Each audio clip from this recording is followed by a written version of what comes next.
मुरली अमृत की धारा है धारा, जो देती दुखों से किनारा।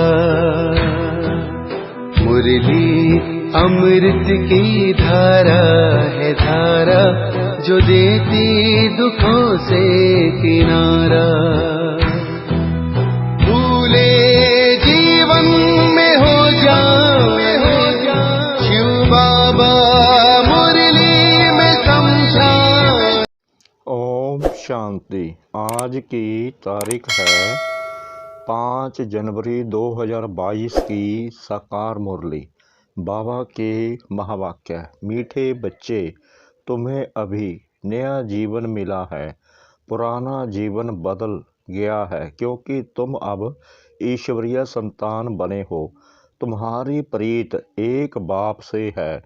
प्रश्न: ब्राह्मण जो देवता बनने वाले हैं उनकी मुख्य निशानी क्या होगी? उत्तर: वह ब्रह्मा के मुख वंशावली ब्राह्मण सभी एक मत वाले होंगे।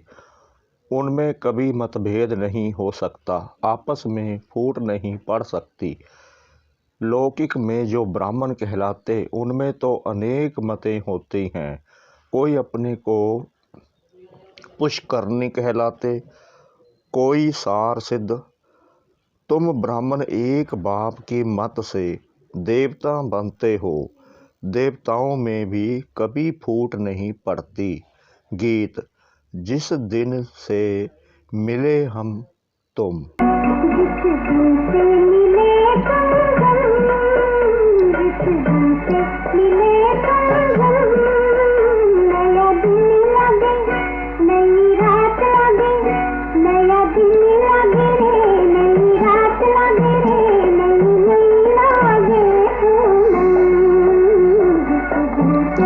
ओम शांति। जब जीव आत्माएं और परमात्मा अथवा बच्चे और बाप मिलते हैं तो नई प्रीत हो जाती है, क्योंकि और संग प्रीत टूट जाती है। जैसे कन्या की पहले तो पियर घर से प्रीत होती है, सगाई होने से नई प्रीत जुड़ती है। उनके लिए सारा ससुर घर नया होता है।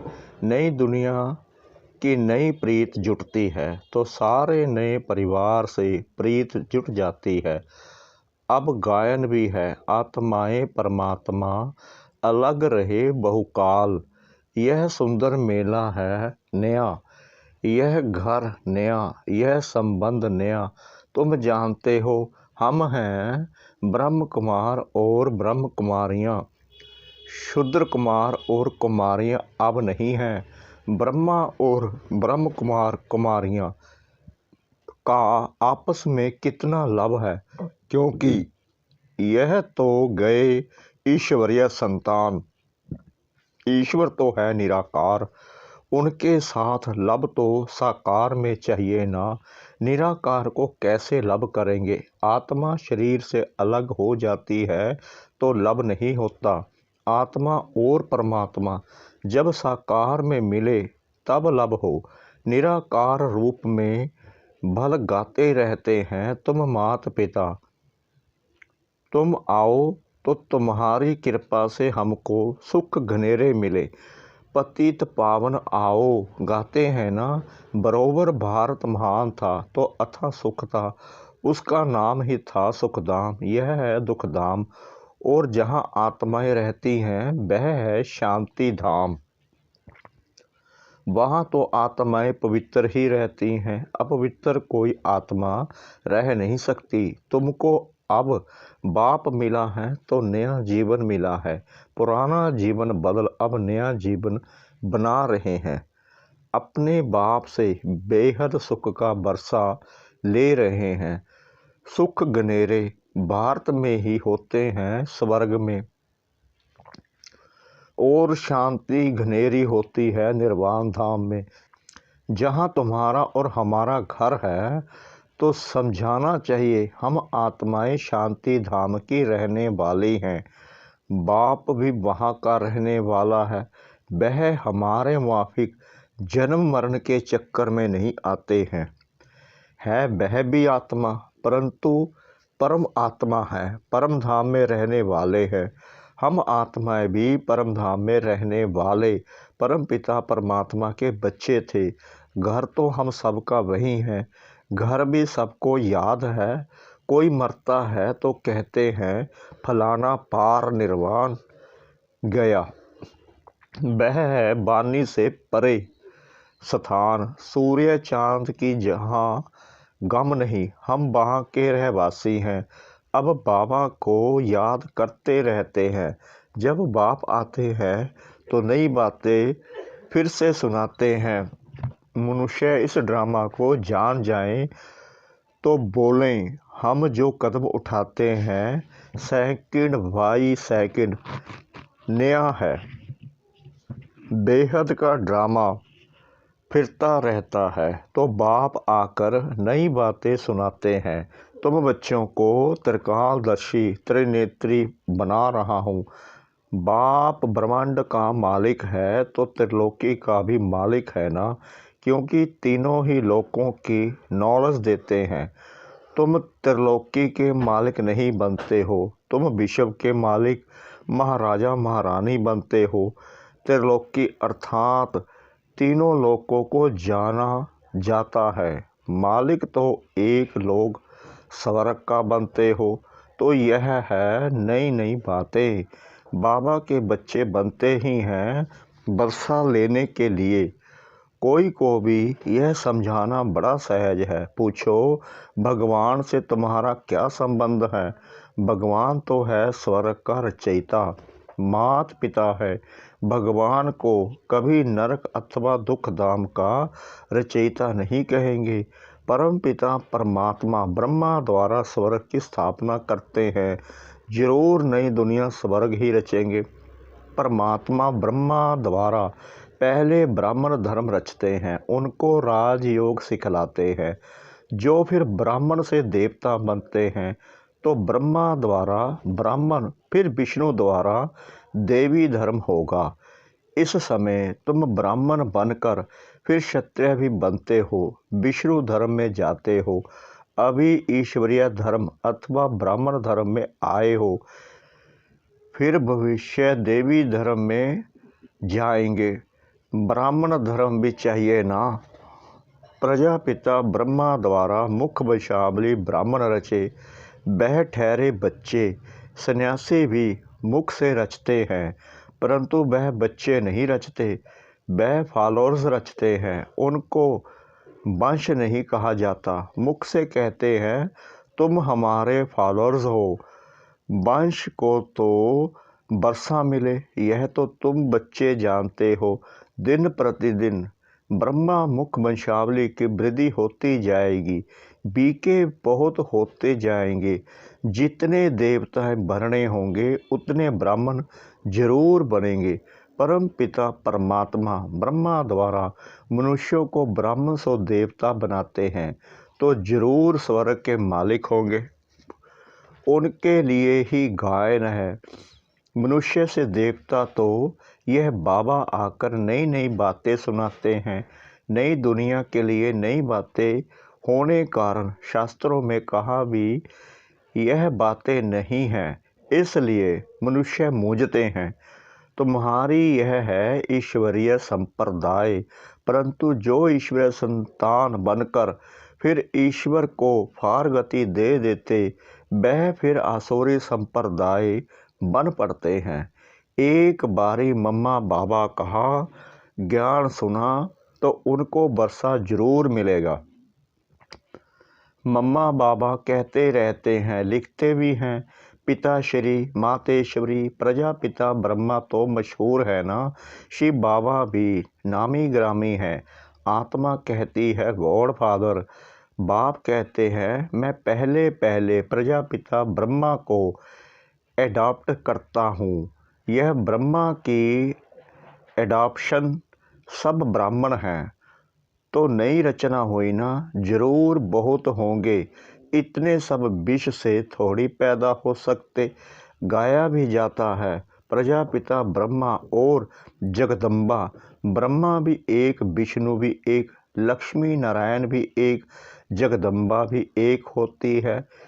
इन्हीं फीचस वाला फिर कभी नहीं देखेंगे। हर एक मनुष्य फिर कल्प बाद ही उसी फीचर्स में देखा जा सकता है। यहाँ तो एक ही को बहुत फीचर्स में बना देते हैं। यहाँ बहुतों के नाम राधे कृष्ण हैं, परंतु समझते थोड़ी हैं। राधे कृष्ण तो स्वर्ग के फर्स्ट प्रिंसेस का नाम है। हम तो पतित हैं, हम कैसे यह नाम रख सकते हैं? तो शिव बाबा यह नई नई बातें सुनाते हैं, नई दुनिया के लिए। यह नई बातें नया ज्ञान है। बाप कहते हैं, हमने ही कल पहले भी नई बातें सुनाई थी, अब फिर सुना रहे हैं। तुम अभी सुन रहे हो, तुम देवी देवता बन जाएंगे तो फिर यह ज्ञान खलास हो जाएगा। इतनी ऊंची चढ़ाई है। यह भी गाया हुआ है, आश्चर्य व्रत अपने बाप के बनती सुनती औरों को सुनाबंती, फिर भी अहो माया भगंती हो जाते हैं। फिर किसको यह कह भी नहीं सकते कि बीके के पास चलो। यह भी ड्रामा में नूंद है। Nothing new. बहुत आते और जाते रहेंगे। भट्टी में बैठे हुए भी माया से हारकर भगंती हो गए। स्वर्ग में तो आएंगे, जैसा पुरुषार्थ किया है वैसा पद पाएंगे। अपने लिए व अपने संबंधी आदि के लिए कोई पूछे तो बता सकते हैं, खुद भी समझ सकते हैं कि इस हालत में क्या पद होगा। बाप बैठ समझाते हैं। दिल्ली में सब धर्मों की कॉन्फ्रेंस होती है। अब कॉन्फ्रेंस करते हैं कि सृष्टि पर शांति कैसे स्थापन हो या आपस में मिलकर एक कैसे हो जाए। एक तो हो ना सके। रिलीजियस हेड की कॉन्फ्रेंस है, परंतु उनको तो पता नहीं है कि धर्म नंबर वार कैसे है। पहला नंबर धर्म कौन सा है। रिलीजियस हेडर्स माना जिसने धर्म स्थापन किया वह हेडर्स आए। जैसे चीफ मिनिस्टर की कॉन्फ्रेंस होती है तो उसमें कलेक्टर व जज आदि नहीं आ सकते। गवर्नर्स की आपस में कॉन्फ्रेंस होगी तो गवर्नर्स ही आएंगे। हाँ, करके गवर्नर अपने प्राइवेट पोट्री आदि को साथ में ले आए। विचार करना चाहिए कि यह सब धर्म नंबरवार कैसे स्थापन होते हैं। सबसे बड़ा धर्म कौन सा है। आदि सनातन तो देवी देवता धर्म ही था। उस धर्म का हेड कहाँ। वह धर्म किसने स्थापन किया। कृष्ण तो अभी है नहीं तो फिर कृष्ण को मानने वाले चाहिए। वह है बलभचारी तो जरूर हमारा देवी देवता धर्म था। वह फिर हिंदू धर्म कह देते हैं, परंतु हिंदू धर्म तो है नहीं। देवता धर्म का भी अभी कोई है नहीं। तो धर्मों के हेड्रेस आने चाहिए, साथ में भल पोट्री आदि को भी ले आए। मुख्य धर्म तो है ही 4, उनके हेड्रेस चाहिए। देवी देवता का हेड कौन। गाते तो हैं goddess of knowledge Saraswati. Prajapita Brahma तो जरूर यहीं बड़े होंगे। वह भी समझेंगे ब्रह्मा से ब्राह्मण धर्म हुआ, परंतु यह नहीं जानते कि यह ब्राह्मणों को कैसे पढ़ाकर देवता बनाते हैं। वह ब्राह्मण लोग भी कहते हैं हम ब्रह्मा की संतान हैं, परंतु कैसे पैदा हुए यह नहीं जानते। फिर ब्राह्मणों में भी कोई पुष्करणी, कोई सार सिद्ध, कोई कैसे हैं। यहाँ तो ब्रह्मा के बच्चे ब्राह्मण ही ब्राह्मण हैं और कोई फूट इनमें पड़ती नहीं है। दूसरे ब्राह्मणों में फूट पड़ती है, इनमें नहीं। न कभी देवताओं में फूट पड़ती है। सूर्यवंशी सब सूर्यवंशी, मतभेद की बात नहीं। फूट में कितना नुकसान हो जाता है। तो बाप से तुम यह नई नई बातें सुनते हो ना। कोई गीत नहीं गाते हैं, नॉलेज देते हैं, नए प्रकार की सारे सृष्टि चक्र की नॉलेज देते हैं जो धारण करनी है। ऐसा जो बाप टीचर गुरु उनको फारकती दे। पढ़ाई थोड़ी छोड़ देनी चाहिए। पढ़ाई छोड़ी गोया बाप को छोड़ा। स्टूडेंट नहीं तो बच्चे भी नहीं। बाप को छोड़ा गोया बरसे को गवाया। पतित पावन एक ही बाप है। बाप कहते हैं अब क़यामत का समय है, सबको वापस जाना है। हिसाब किताब चुकतू कर सोना आग में डालते हैं तो प्योर हो जाता है। अब आग तो सारी दुनिया को लगनी है, परंतु इस आग में पावन नहीं हो सकेंगे। इसमें योग बल की बात है, या तो फिर सजाएं खाकर शरीर छोड़ेंगे। हिसाब किताब चुकतू होगा। पाप का हिसाब किताब चुकतू कर फिर पावन होकर वापस जाना है। वापस जाने का भी समय यह है। महाभारत की लड़ाई भी है, होली भी मनाते हैं। रावण राज्य खत्म हो जाना है, फिर राम राज्य में तो बहुत थोड़े होते हैं, अभी राम राज्य में तो बहुत हैं। यह सब आत्माएं कहाँ जाएंगी? जरूर लिबरेटर भी चाहिए। बाप कहते हैं मैं सबको ले जाऊंगा, सबकी ज्योति जगाकर ले जाऊंगा।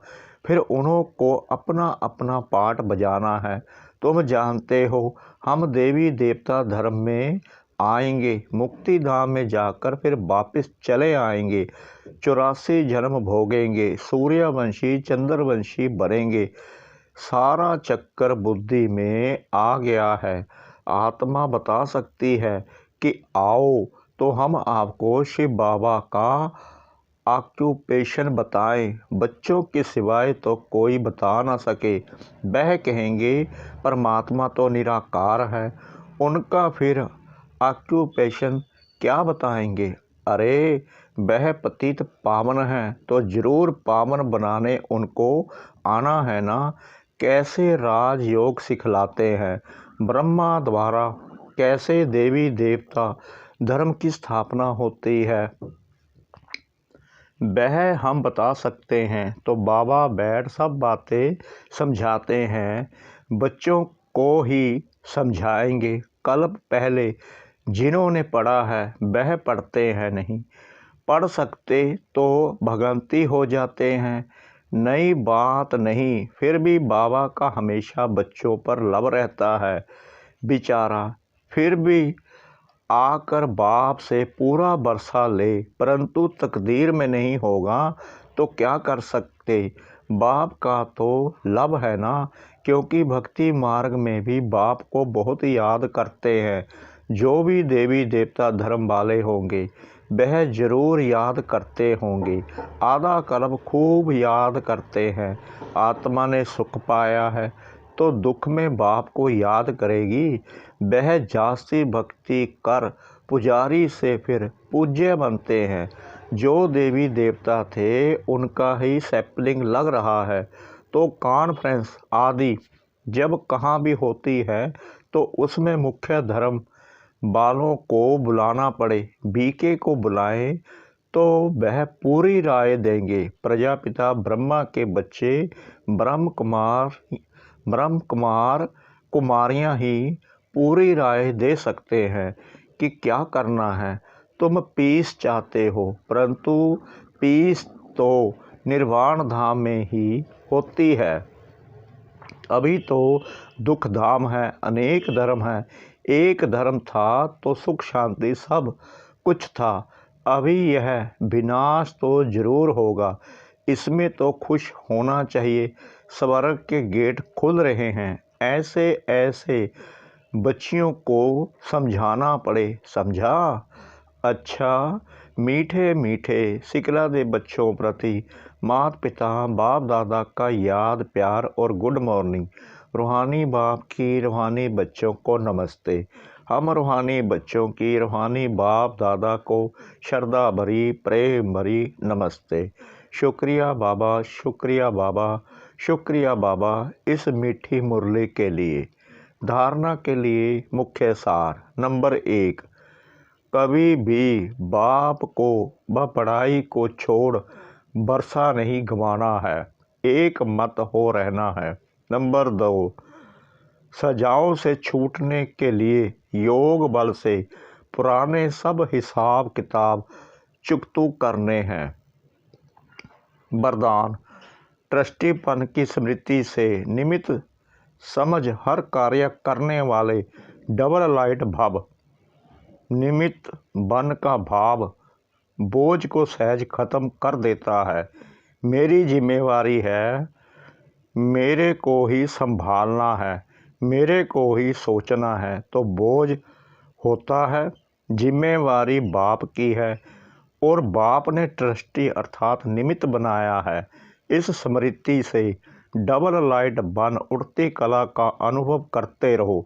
जहाँ मेरा है वहाँ बोझ है, इसलिए कभी किसी भी कार्य में जब बोझ महसूस हो तो चेक करो कि कहीं गलती से तेरे की बजाय मेरा तो नहीं कहते। स्लोगन, हर बोल में आत्मिक भाव और शुभ भावना हो तो कोई भी बोल व्यर्थ नहीं जा सकता। हर बोल में आत्मिक भाव और शुभ भावना हो तो कोई भी बोल व्यर्थ नहीं जा सकता। लवलीन स्थिति का अनुभव करो। जैसे कोई सागर में समा जाए तो उस समय सिवाय सागर के और कुछ नज़र नहीं आएगा। ऐसे आप बच्चे सर्वगुणों के सागर में समा जाओ। बाप में नहीं समाना है, लेकिन बाप की याद में स्नेह के सागर में समा जाना है। ओम शांति।